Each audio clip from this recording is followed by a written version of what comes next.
तो जरा सोचिए एक ऐसी दुनिया के बारे में जहां हमारी रोजमर्रा की जिंदगी और एक जादुई प्राचीन ब्रह्मांड के बीच की दीवार बस नाम मात्र की है। स्वागत है आपका इस रोमांचक चर्चा में, जहां हम एक बहुत ही एपिक वूशिया फैंटेसी गाथा की गहराइयों में गोता लगाने वाले हैं। ये कोई आम कहानी नहीं है, ये एक ऐसी दुनिया की बात है जहां बेहिसाब ताकत, गहरे रहस्य और अकल्पनीय शक्तियों का जबरदस्त टकराव होता है। तो चलिए बिना किसी देरी के शुरू करते हैं आज की हमारी ये खास जर्नी रुद्रनाग, मुंबई के एक लड़के से नागलोक के सम्राट तक। अब ये सवाल ही अपने आप में एक बहुत बड़ा सस्पेंस है ना? मतलब एक तरफ तो मुंबई की वो धूल भरी तंग झोपड़पट्टियों वाली असल जिंदगी है, और दूसरी तरफ नागलोक, एक बिल्कुल ही अलग हाई लेवल फैंटेसी दुनिया जहां जादू, ड्रैगन्स और ऐसी ऐसी ताकतें हैं जिनकी हम सिर्फ कल्पना कर सकते हैं। तो एक एकदम साधारण सा दिखने वाला लड़का इन दो बिल्कुल अलग दुनियाओं के बीच का पोल आखिर कैसे बन गया? यही वो रहस्य है जो शुरुआत से ही हमें बांध लेता है और सोचने पर मजबूर कर देता है कि इस लड़के की असल कहानी है क्या। और सच कहूं तो इस कहानी का स्केल कोई छोटा मोटा नहीं है। रुद्रनाग द सी एम्परर सीरीज की इस पॉपुलैरिटी को ही देख लीजिए। समुद्र का कचरा से लेकर अनंतपुरी का महासंग्राम तक, ये सिर्फ टाइटल्स नहीं हैं, ये एक बेहद ही कॉम्प्लेक्स और विशाल ब्रह्मांड के दरवाजे हैं। लाखों की संख्या में लोग इसे फॉलो कर रहे हैं, जो सीधे तौर पर बताता है कि इसने किस कदर दिलों में अपनी जगह बनाई है। ये सिर्फ कुछ जादुई ट्रिक्स के बारे में नहीं है, बल्कि एक बहुत बड़े वेल डिफाइंड कल्टीवेशन सिस्टम के बारे में है। तो चलिए कहानी की शुरुआत में चलते हैं। भाग 1, मुंबई का रहस्य। हमारी कहानी नागलोक के चमचमाते महलों से बहुत दूर, मुंबई के एक बहुत ही छोटे और तंग कमरे से शुरू होती है। रुद्र की पीठ पर कोई नॉर्मल टैटू नहीं है, बल्कि एक चमकता हुआ ओम का निशान है, जो किसी बहुत ही प्राचीन शक्ति का प्रतीक है। और सबसे दिलचस्प बात तो उसकी माँ माया का बिहेवियर है। मतलब क्या कोई भी माँ अपने बच्चे को रोज कड़कड़ाती ठंड में ठंडे पानी से नहलाती है? बिल्कुल नहीं।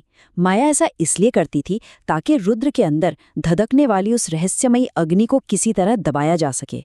उसे पता था कि उसके बेटे के अंदर कुछ बहुत ही शक्तिशाली है जो बाहर आने के लिए बेताब है। और फिर वो दिन आ ही गया। जुहू बीच पर उठा वो भयंकर तूफान, जो सिर्फ मौसम का बदलना नहीं था, वो असल में समुद्र की पुकार थी। एक ऐसी पुकार जिसने रुद्र को उसकी असली दुनिया की ओर खींच लिया। और यहीं से हम एंटर करते हैं भाग 2, नागलोक का राज दरबार। जादुई पोर्टल से गुजरने के बाद रुद्र सीधा अनंतपुरी पहुंचता है, एक बेहद भव्य लेकिन उतनी ही डरावनी और दुश्मन जैसी जगह। वहां दरबार में गूंजते हुए ठहाके सच में किसी चुभने वाले शीशे की तरह थे। अपनी जल शक्ति का घमंड दिखाते हुए नागार्जुन ने सरेआम रुद्र का अपमान किया। उसने कहा, देख रहे हो एल्डर्स, इस कचरे के पास जो नीली मछली है वो इतनी कमजोर है कि एक छोटा सा केकड़ा भी इसे हरा दे। नागार्जुन के इस एक डायलॉग से ही हमें नागलोक की खतरनाक राजनीति का अंदाजा लग जाता है। ये साफ दिखा रहा था कि वहां रुद्र की जान को हर पल कितना खतरा है, और कोई भी उसे सम्राट के वारिस के तौर पर अपनाने को तैयार नहीं है। उस वक्त रुद्र की नसों में जैसे आग दौड़ रही थी। वो बस पलटवार करने ही वाला था कि तभी अचानक सब कुछ बदल गया। पूरे दरबार का तापमान एकदम से गिर गया, दीवारों पर बर्फ की परत जमने लगे और एक अजीब सी बर्फीली सहरन दौड़ गई।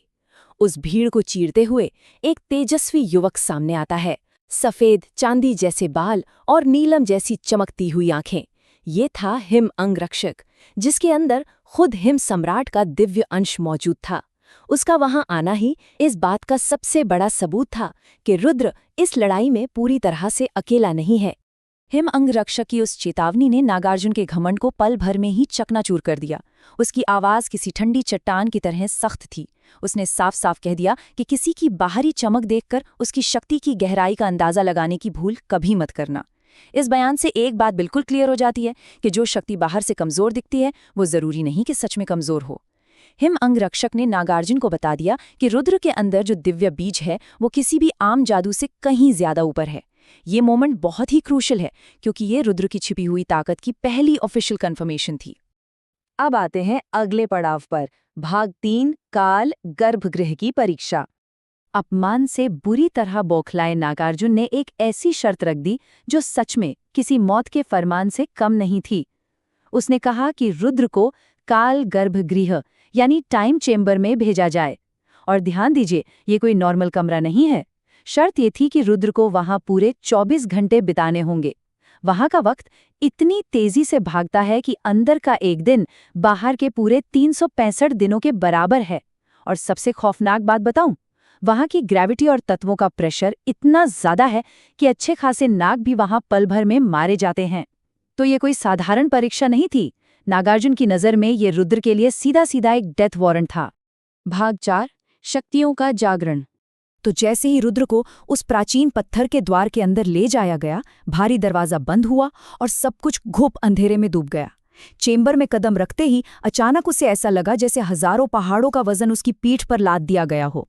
लेकिन ये भारी ग्रेविटी कोई सजा नहीं थी, बल्कि ये इनिशियल लेवल बॉडी रिफाइनमेंट यानी शारीरिक शोधन की पहली और सबसे बेरहम परीक्षा थी।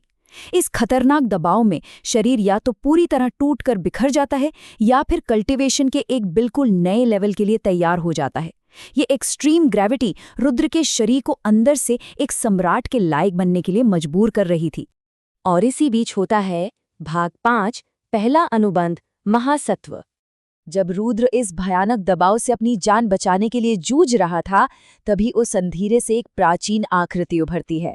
और ये कोई और नहीं बल्कि एक बहुत ही विशाल जलकछुआ था, जिसका नाम था महासत्व। ये कोई आम समुद्री जीव नहीं था।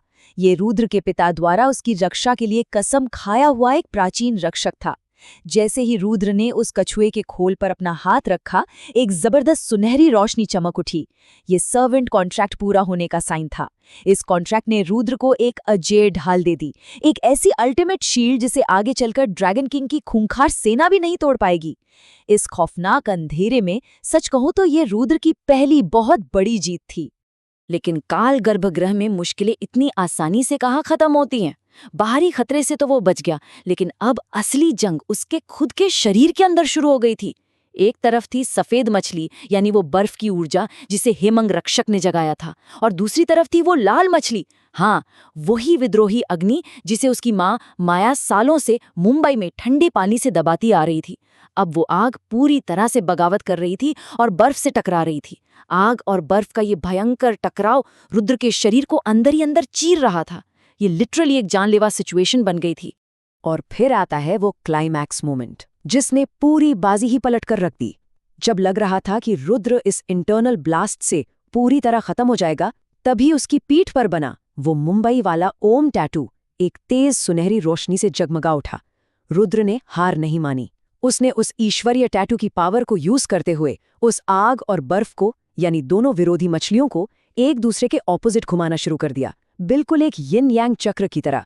उसने इन दोनों विनाशकारी ताकतों को नष्ट करने के बजाय उन्हें आपस में बैलेंस कर लिया। क्या गजब का मूव था ये।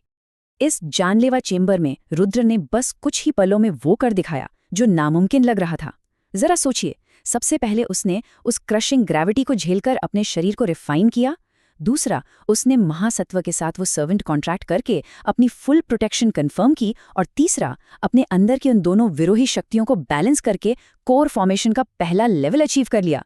वुशिया कहानियों में कल्टीवेशन का ये लेवल पाना अपने आप में एक बहुत बड़ा माइलस्टोन होता है, और रुद्र ने ये सब मौत के बिल्कुल मुंह में खड़े रहकर कर दिखाया। ये पूरा का पूरा सीक्वेंस बहुत ही शानदार तरीके से साबित करता है कि कैसे ये साधारण सा दिखने वाला लड़का सम्राट बनने के रास्ते पर कितनी तेजी से दौड़ रहा है। लेकिन बड़ा सवाल ये है, क्या इतना सब कुछ काफी होगा? काल गर्भगृह के उस घुप अंधेरे में, जहां समय एक अलग ही स्पीड से भाग रहा है, रुद्र की तो बस ये शुरुआत है। उसे इस खौफनाक जगह पर पूरे 365 दिन बिताने हैं। क्या वो इस भयानक परीक्षा से जिंदा बाहर निकल पाएगा? और अगर वो सच में बाहर आता भी है, तो नागार्जुन और नागलोक के उस पॉलिटिक्स से भरे राज दरबार में उसका क्या हश्र होगा? ये एक ऐसा सवाल है जो सच में हमें इस कहानी के अगले हिस्से का बेसब्री से इंतजार करने पर मजबूर कर देता है। इस जादुई और रहस्यमय दुनिया की और गहराइयों को जानने के लिए अगली कड़ी का इंतजार रहेगा। तब तक के लिए कहानी के इस रोमांच में खोए रहिए।